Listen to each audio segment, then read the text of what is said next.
আসসালামু আলাইকুম, সবাইকে স্বাগত জানাচ্ছি হাফিজাস রেসিপিস। আজকে তৈরি করব মিক্সড ফ্রাইড রাইস। রেস্টুরেন্ট উপর নির্ভর না করে বাসায় কিভাবে তৈরি করবেন সহজ উপকরণ দিয়ে চলুন দেখে নেওয়া যাক।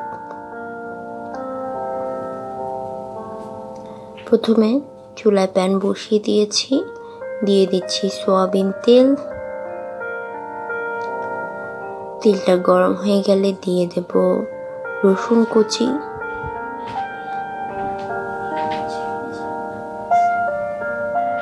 আপনারা জানেন যে চাইনিজ খাবারে ওরা ফোড়ন দেয় এরকম রসুন আর আদা দিয়েই। এখন দিয়ে দিচ্ছি ভেজিটেবল। এখানে আমার কাছে যা যা ছিল মটরশুঁটি, গাজর, বরবটি। তারপর দিয়ে দিচ্ছি সয়া সস। এই সবজিগুলোকে হালকা একটু বয়েল করে নিয়েছিলাম। দিয়ে দিচ্ছি টমেটো সস এবং টমেটো কেচাপ, দিয়ে একটু নেড়েচেড়ে নিচ্ছি। এই পর্যায়ে চুলাটা লো করে দিতে হবে। যারা সিদ্ধ সবজি কিন্তু কিছুটা পানি ছাড়বে, তো সসের কারণে একটু আঠালো হয়ে যাবে, যার কারণে একটু চুলাটা কমিয়ে নাড়তে হবে যাতে নিচে লেগে না যায়।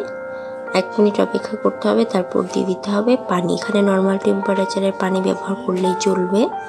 একটু নেড়েচেড়ে দিতে হবে। যেহেতু সবজিটা সিদ্ধ করা, তাই বেশি পানি দরকার পড়বে না। যদি আপনি সবজি আগে থেকে সিদ্ধ করে না নেন, সেক্ষেত্রে এখানে সিদ্ধ করার জন্য পানি দিতে পারেন, কিন্তু ভালো হয় যদি আগে থেকে সিদ্ধ করে নেন, নয়তো আপনার রসুন এবং অন্যান্য ওভার কুকড হয়ে যাবে।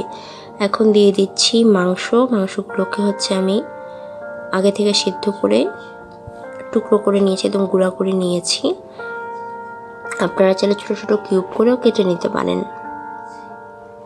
একটু নেড়েচেড়ে একবার মিশিয়ে দিচ্ছি। এখনও কিন্তু চুলাটা লো আঁচেই আছে। এরপর দিয়ে দিব ভাজা চিংড়ি মাছ। চিংড়িগুলোকে ভেজে আমি আরও ছোট টুকরা করে নিয়েছি, কারণ যেহেতু আমার মাংসগুলো একদম জুড়ে করা। আপনারা যদি মাংসটা কিউব করে নেন, সেক্ষেত্রে চিংড়িগুলো আস্ত ছোট হলে আর বড় হলে 2 ভাগ বা 3 ভাগ করে নিতে পারেন।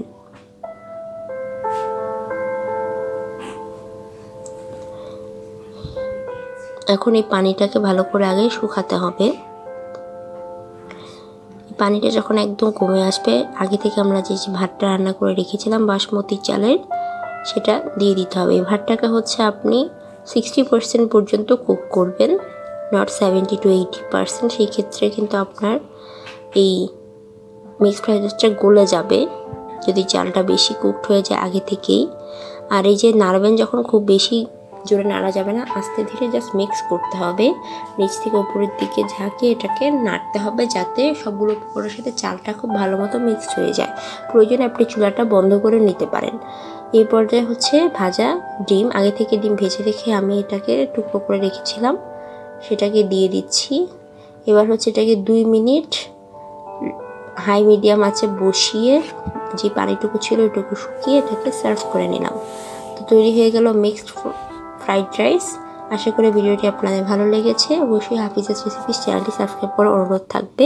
আমাদের ফেসবুক এবং ইনস্টাগ্রামে ফলো করতে পারেন। আমারও দেখা হবে নতুন ভিডিও নিয়ে। আল্লাহ হাফেজ।